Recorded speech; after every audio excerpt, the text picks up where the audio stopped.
We focus on history, culture, religion, art, social, and philosophy of Nusantara. Here, in the presence of Nusantara, we were made to be forgotten about the goodness of ourselves.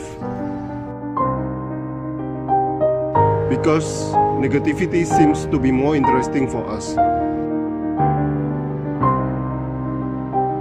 Now, I'm Sutoyo Raharto and friends, assist you, to remind you, to awaken you that we still can find the gems of Nusantara. They are the great sights of Nusantara.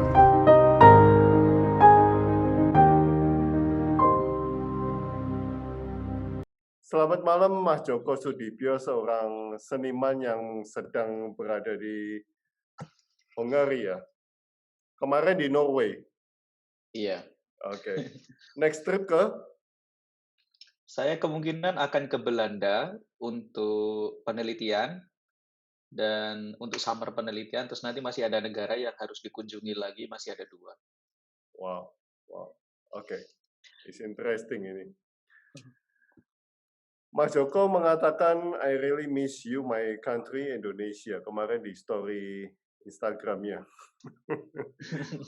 Apa yang Anda lakukan di Eropa sih Mas sebetulnya? Silakan Mas. Jadi saya sekarang lagi menempuh kuliah jenjang S2 ya di mana saya mendapatkan beasiswa dari program Choreo Mundus yang membiayainya adalah Erasmus Plus. Di mana saya di sini akan belajar tentang ilmu pengetahuan tari di beberapa negara. Yang pertama di Prancis, kemudian Norway, Hungary, nanti balik lagi ke Prancis dan nanti saya akan tesis di London. Gitu. Dan ini programnya selama 2 tahun. Berapa negara, Mas? 4 negara. Wajibnya 4 negara. Tapi perpindahannya itu 5. Nanti masih ditambah lagi 1 untuk penelitian yang dibebaskan mau di negara manapun kecuali negaranya sendiri. Oke. Nah, nanti hasil riset ini akan dikembalikan ke Erasmus. Ya, kita juga akan memiliki, cuman nanti akan diarsipkan di masing-masing negara yang kita tempati. Gitu. Wow. Jadi kemarin saya sudah di Norway, ya sudah diarsipkan di sana, terus kemudian yang di Prancis juga sudah diarsipkan. Dan ada kantornya sendiri untuk kayak base camp-nya itu ada di Prancis memang. Jadi nanti semua tulisan-tulisan saya akan berada di sana, esai-esai saya di sana gitu. Jadi tulisan Anda itu tidak meriset tentang Indonesia, tetapi meriset tentang seni tari negara-negara tersebut. Bukan. Jadi saya dibebaskan meneliti apapun, tapi dengan metodenya orang Eropa, gitu. Metode Eropa. Iya, jadi para peneliti-peneliti Eropa itu kan memiliki teori dan metode sendiri kan dalam meneliti. Indonesia juga memiliki, gitu. Terutama khusus untuk tari kita juga punya. Nah di sini tuh mereka juga punya karena mereka juga memiliki tari. Nah di sini mereka mengajarkan bagaimana meneliti dengan cara mereka, apakah bisa atau tidak. Gitu. Tapi selama ini yang saya pelajari itu bisa. Jadi saya bisa menerapkan apa yang kita miliki di Indonesia untuk diteliti dengan cara mereka. Gitu. Oke. Jadi mereka memilih Anda bukan karena orang Indonesia dong? Saya kurang begitu tahu bagaimana mereka memilih ya. Tapi memang ada tes di seluruh dunia itu, ya kan? Di mana nanti akan dipilih. Berarti yang dapat beasiswa itu, maaf saya ingat, ada 17 yang terpilih dan mendapatkan beasiswanya. Untuk yang 3 orang ini adalah self-founding. Jadi keseluruhan itu hanya 20 untuk satu angkatan. Begitu. Dan orang Indonesia hanya Anda? Saya orang kedua dari Indonesia yang pernah terpilih. Gitu. Jadi yang dulu pertama pernah ada siapa? yang satu. Namanya Sekar Ayu. Kalau Anda tahu film City yang pernah menang itu pemeran utamanya dulu pernah dapat beasiswa ini, dan yang kedua saya. Itu tahun 2013, saya keterima ini tahun 2020. Wow, wow. Berarti mereka random ya, probably random kan? Iya, Oh, jadi mereka sepertinya tidak terlalu melihat CV ya. iya, Kalau iya. dilihat dari CV, kebanyakan orang Indonesia kan kalau daftar terpaku pada CV. Tapi ternyata setelah saya menjadi base one hunter selama kurang lebih 2 tahun 7 bulan, saya melihat bahwa kalau untuk di Eropa itu mereka lebih menitik beratkan kepada planning ke depan Anda seperti apa dan bagaimana Anda cara menulisnya. Karena mereka tidak akan mengadakan tes wawancara. Jadi mereka melihat dari tulisan. Waktu kedua kali saya mendaftarkan ini, karena saya pertama gagal, kedua saya hanya konsen bagaimana menulis planning saya itu mau ngapain sih di sana, gitu. Bagaimana terus apa yang akan bermanfaat untuk negara saya, gitu. Karena memang planning saya itu saya pengen balik, makanya saya memang apa ya, pengen banget nanti balik dan mengabdi karena saya terlalu lama mengabdi di luar. Semenjak saya lulus kuliah, saya sudah kerja di luar negeri, terus balik sebentar, ke luar negeri lagi. Gitu. Wow, wow. Ya, berarti mostly intelligence. Iya kan? Iya kan? Iya, Mereka milih iya, ke intelligence. Iya, iya, iya, iya. benar sekali. Iya. Apa yang Anda kangeni dengan Indonesia, Mas? Semuanya sepertinya. Karena apa ya, kalau setelah saya kemana-mana ya ke negara-negara yang sudah saya kunjungi semenjak saya kuliah semester 6, saya masih ingat saya sudah dikirim ke beberapa negara sampai saat ini. Eee, Terus kemudian saya pernah tinggal di Myanmar 5,5 tahun juga, di mana saya tuh memikirkan bahwa kita tuh punya segalanya. Indonesia tuh punya semuanya. Tari juga punya, kebudayaannya seabrek, makanan juga seabrek, bahkan apa yang dimiliki luar negeri, contoh kecil aja makanan, itu aja kita bisa buat gitu loh.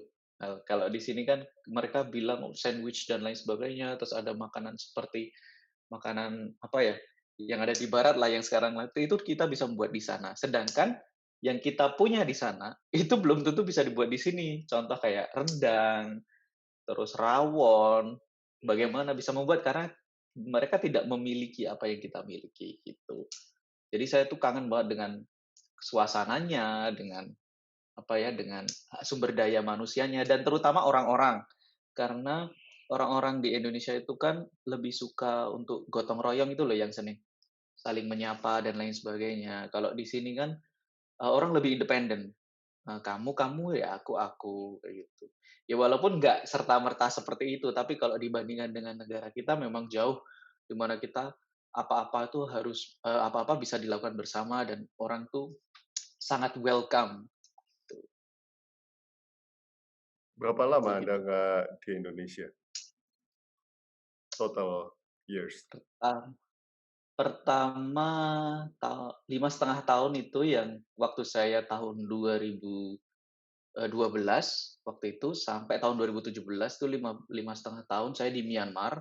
Saya kerja sebagai guru performing art di sekolah internasional. Terus kemudian saya balik ke Indonesia 2,5 tahun. Terus ini saya baru sekitar 6 bulan di Eropa. Wow, wow. Tuh. Di suatu media, Mas Joko mengatakan meneliti tari dengan metode ilmuwan Eropa. Dikatakan menggunakan teknologi, Mas. Ya. Apa itu sebenarnya? Jadi teknologinya kalau yang teknologi saya nyebutnya bukan Eropa tapi Barat, ya. Jadi Oke, kalau oke. teknologi yang digunakan itu adalah motion capture. Jadi orang Eropa atau mungkin orang Barat termasuk Amerika itu senang meneliti dengan hal-hal yang mungkin lebih ke praktek. Nah, maksudnya kalau untuk praktek mereka benar-benar menggunakan suatu hal yang konkret. Contohnya motion capture. Motion capture itu yang digunakan orang untuk membuat animasi. Tuh, kayak Avatar, Tintin dan lain sebagainya. Nah, alat itu tersedia di Norwegia kemarin. Nah, saya waktu itu menggunakan alat itu untuk meneliti gerak saya itu seperti apa sih. apakah gerak saya itu sebenarnya itu membentuk sebuah huruf, ataukah gerak saya itu didominasi oleh gerakan yang lurus dan lain sebagainya. Sehingga kita bisa menyimpulkan bahwa, oh ternyata tubuh tubuh seorang penari, terutama saya, itu ketika bergerak didominasi dengan ini, sehingga kita bisa membuat teori sendiri, gitu. Atau kita bisa meneliti tari Jogja contoh. Tari Jogja diteliti dengan motion capture. Nanti akan ketahuan, oh ternyata secara bentuk konsep tulang-tulangnya yang menyusun, ya, itu ternyata memiliki teknik tersendiri dan lain sebagainya. Itu yang dari alat. Kalau dari metode, ilmuannya orang Barat, jadi mereka punya teori beberapa metodologi, maaf. Namanya metodologi yang sekarang saya pakai untuk meneliti salah satu tari di Indonesia namanya Kepler. Tuh. Jadi dia meneliti sampai benar-benar bagian terkecil dari sebuah gerak sehingga apa namanya kita bisa menyimpulkan dan menemukan sesuatu. Ternyata struktur tariannya itu adalah seperti ini. Itu menurut mereka adalah seperti ini dengan teori tersebut. Jadi lebih kepada menemukan sesuatu hal yang sebenarnya kita nggak sadari gitu. Dan itu sangat penting untuk menciptakan sebuah karya baru. Dominannya di mana untuk Anda sendiri, Mas? Maksudnya untuk dominan yang bagaimana, Kak? Yang Dominan. tadi garis lurus lah, letter lah, atau Itu apa? gerak. Jadi Oke. gerak. Ya, gerak. Jadi geraknya itu dominan buat lingkaran atau geraknya itu lebih seneng lurus gitu. Kalau Karena kan untuk ya, kalau untuk Anda sendiri, Mas, lingkaran. lingkaran. Dan kalau Iya. tari-tari Jawa, Kalau tari Jawa itu kalau yang tari Jawa itu lebih didominasi gerakan-gerakan yang dia tidak menggerakkan bahu, bahunya jarang digerakkan dan lebih ke tangan sama kaki dan torsonya ini diam, itu lebih.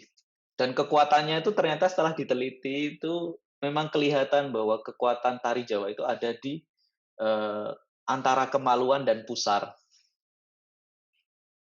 Itu yang oke, disebut oke. orang Cina nyebutnya Qi, orang Jawa nyebutnya cekek. Cakra. Iya. Iya, iya. Oke. Apakah masih ada rasa, Mas, sewaktu meneliti memakai teknologi, Mas? Hmm.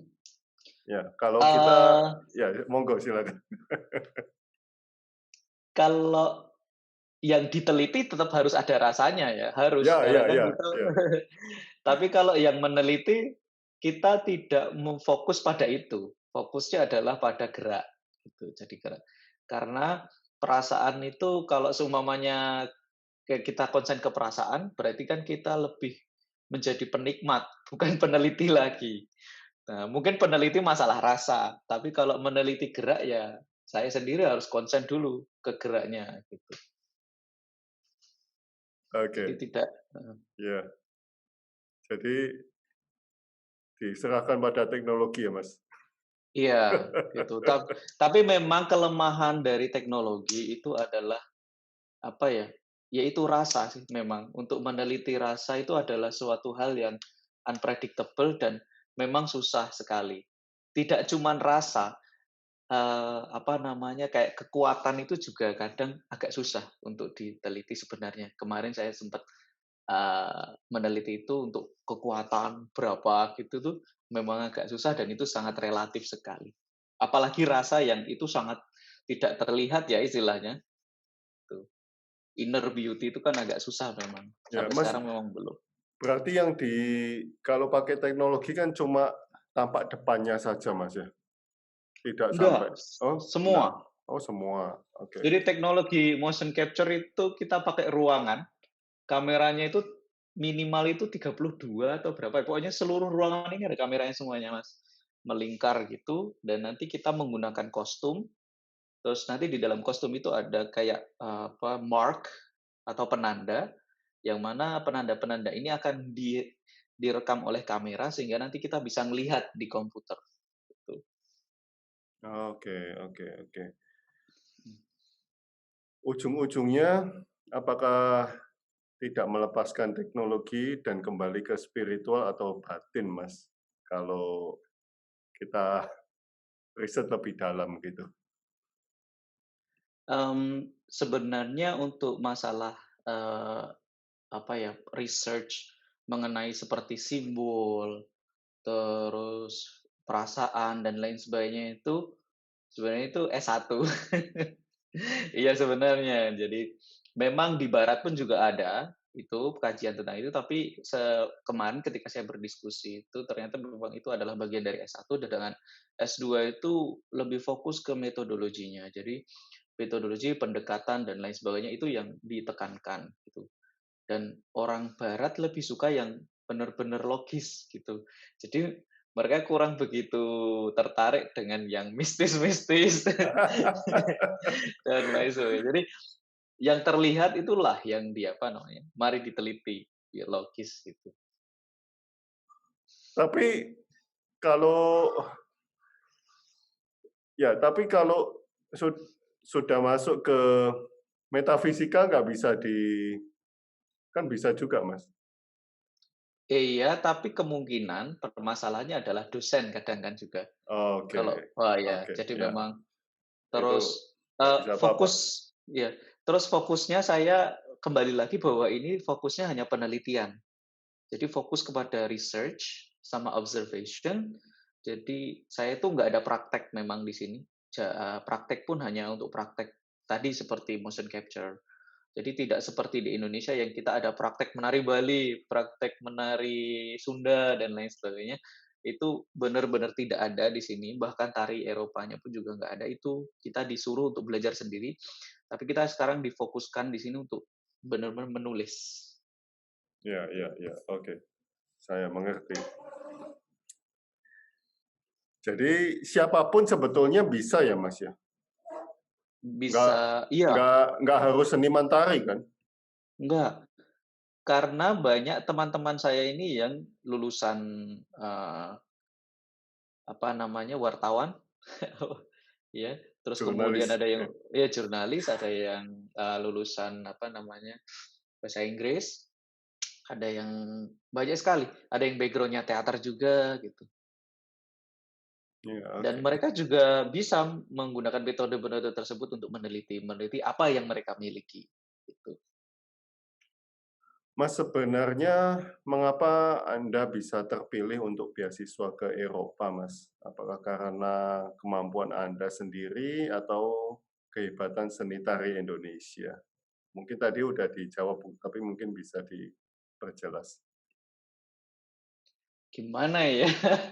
Sini juga agak sangat sangat relatif karena memang sampai sekarang pun saya sendiri tuh tidak pernah mendapatkan jawaban kenapa kok saya kemarin kepilih itu oleh panitia itu memang itu sangat tidak disampaikan karena memang takutnya nanti ke depannya akan kayak saya bisa membuat bisnis gitu.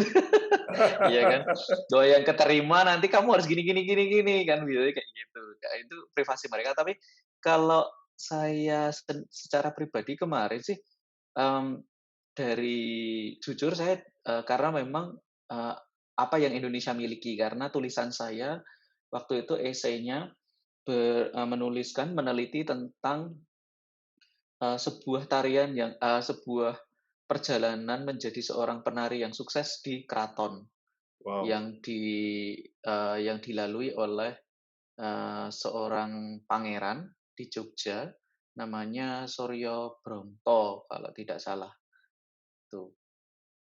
Saya agak sedikit lupa itu. Pokoknya dia pangeran, di mana dia menjadi seorang penari yang sukses, itu dan dia dimulai dengan penari putri, padahal dia cowok, gitu. oh, Penari oke. putri ketika masih kecil, terus kemudian dia beranjak menjadi penari yang halus, terus kemudian beranjak menjadi penari yang gagah, tuh, dan bisa menari berbagai macam tarian pastinya di Keraton Jogja.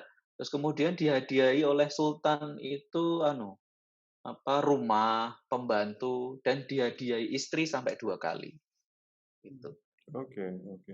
Jadi kayak, peran travesti, kita nyebutnya travesti, gitu. Kalau sekarang orang nyebutnya cross gender kan, tapi sebenarnya itu di dalam tari disebut dengan travesti, peran travesti dalam kesuksesan seorang penari, gitu.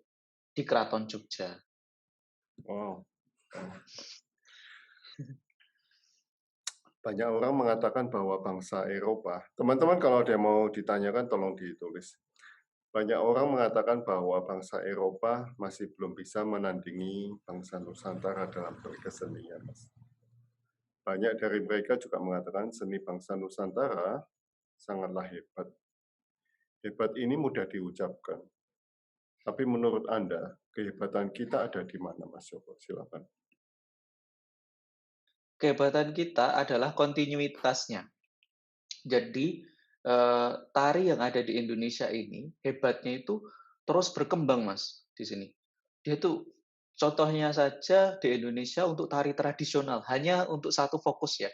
Ini satu tari tradisional itu tuh pemerintah itu memberikan sebuah wadah untuk berkompetisi setiap tahunnya di bulan Agustus kalau tidak salah. Namanya Parade Tari Nusantara, di mana semua dari seluruh masing-masing provinsi kumpul untuk berlomba di situ. Sebelum di situ tuh di daerah itu mereka sudah ada lomba dulu. Gitu. Nanti mungkin dari kelurahan mereka pun sudah ada lomba. Jadi kayak orang nyebutnya kayak FLSN ya kalau sekarang itu untuk Ya, yang ya, pelajar. ya. Nah ini khusus untuk seniman itu memang ada dan pemerintah memberikan wadah itu di Jakarta untuk yang finalnya gitu. Dan menurut saya itu suatu hal yang mungkin tidak semua negara dimiliki sebenarnya. Tuh. Terus saya melihat kehebatannya itu di klasifikasinya. Di Indonesia ini memiliki klasifikasi yang begitu banyak tarinya itu. Di Jogja aja sudah sekarang itu berapa majemuknya itu. Ada yang klasik, ada yang tradisional, ada yang kontemporer, ada yang modern, ada lagi satu postmodern gitu. Di Bali juga begitu. Nah, sedangkan kalau orang-orang Eropa yang sepengetahuan saya sekarang ya, itu mereka lebih suka ya klasik, bentuknya kayak gitu ya gitu, gitu. Tradisi ya tradisi, bentuknya gitu gitu. Sedangkan kalau di Indonesia tuh sampai klasifikasinya banyak dan itu tuh berkembang gitu. Dan disupport oleh pemerintah. Mas, saya tahu bahwa Anda juga dekat dengan mungkin penari atau mahasiswa dari China ya? Namanya oh iya Ya, beberapa ada. ya. Eh, Pernah ngobrol tentang seni tari atau ya simply ngobrol tentang kesenian di China dan Indonesia, Mas? Pernah saya dan dia sempat memberikan kayak kita sering ngobrol bahkan, tapi sekarang memang kita dipisah. Dia sekarang di Norway, sekarang saya di sini. Karena memang tugas dia ada di sana, saya harus ke sini. Itu kita sering banget ngobrol dan saya sering bertanya tentang bagaimana kebudayaan di Cina. Di Cina lebih banyak lagi karena memang negaranya banyak, ya kan? Negaranya banyak, macamnya itu banyak sekali sampai saya itu geleng-geleng itu. Kalau ada medley dan lain sebagainya. Tuh. Terus ketika saya melihat performance mereka memang totalitasnya itu memang tinggi ya. Karena memang kemungkinan juga didukung oleh sumber dayanya yang bagus. Sumber dayanya baik dari penari sampai sumber daya yang mereka butuhkan seperti kostum dan lain sebagainya itu kan murah di sana. Sehingga mau menciptakan sesuatu hal yang mewah itu tidak mudah.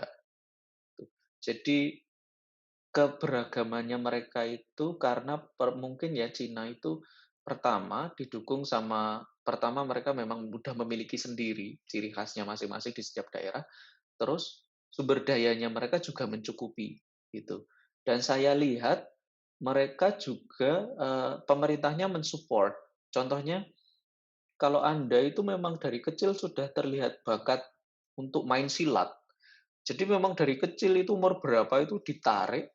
Terus kemudian ya sudah kamu fokus jadi pesilat. Gitu. Kalau penari ya ditarik udah dari kecil jadi penari. Gitu. Sehingga mereka menjadi orang-orang yang fokus. Kalau itu yang saya ketahui, tapi mungkin itu tidak bisa dikebiah-uyah ya. Kalau orang Jawa bilang Memang tidak bisa memang itu di keadaannya. generalisasi. Memang itu keadaannya. Ya. Hmm. Nah, kalau Anda melihat kembali ke Indonesia, Mas, apa yang perlu kita tingkatkan? Hmm, peran pemerintah itu sudah ada, cuman perlu lagi ditingkatkan. Karena Saya melihat bahwa seni budaya ini adalah aset di Indonesia. Orang-orang ke Indonesia tuh bukan karena teknologi dan modernnya, orang nggak mau kan. Di barat itu udah ada, bahkan kalau perlu ke Singapura aja gitu loh, ya kan. Tapi di Indonesia ini yang paling dicari itu kan sumber dayanya yang seperti seni budaya, alam, dan lain sebagainya itu. Itulah yang harus ditingkatkan. Dan dalam artian, memang seniman-seniman ini harus diperhatikan. Tuh, senimannya harus diperhatikan. Contoh ketika pandemi kemarin kan, Jogja itu kan seniman seabrek. Saya sendiri juga waktu itu sempat waktu pandemi sempat berada di Jogja dan memang kesusahan sekali untuk bertahan. Jadi banyak seniman yang gulung tikar tuh. Tapi itu karena memang waktu pandemi aja. Tapi di sisi lain butuh sekali support dari pemerintah bagaimana seniman ini tuh bisa terus berkarya dan berkembang gitu. Oh. Setelah pulang dari Eropa ini apa yang Anda akan lakukan, Mas? Mungkin Anda punya Eh, visi atau misi baru? Yang pasti karena saya, seperti yang udah saya sampaikan pada Bapak ya, apa namanya, saya kan saya memiliki, sebagai founder maksud saya, founder-nya Praginagong itu salah satu dance group yang di Jogja, yang mana kita dulu tuh pernah menjadi grand finalist Indonesia's Got Talent pada tahun 2010. Nah, saya akan kembali lagi untuk bersama teman-teman saya untuk mengelola. Terus kemudian saya juga pengen mengajar nanti. Semoga nanti saya ada kesempatan untuk kalau bisa saya menjadi dosen karena kalau dosen kan lebih applicable ilmu yang saya dapat di sini untuk dibawa ke Indonesia itu. Dan yang pastinya saya juga pengen berbisnis. Oke. Terima kasih Mas Joko atas waktunya. Kita Sama-sama. harus ketemu di Jogja. Insya Allah. Oke. Terima kasih matur nuwun sangat, Mas. Sama-sama. Oke, Monggo. sampai ketemu. Ya, selamat pagi ya berarti. Selamat sore. Selamat sore, Mas. Oke. Ya. Monggo.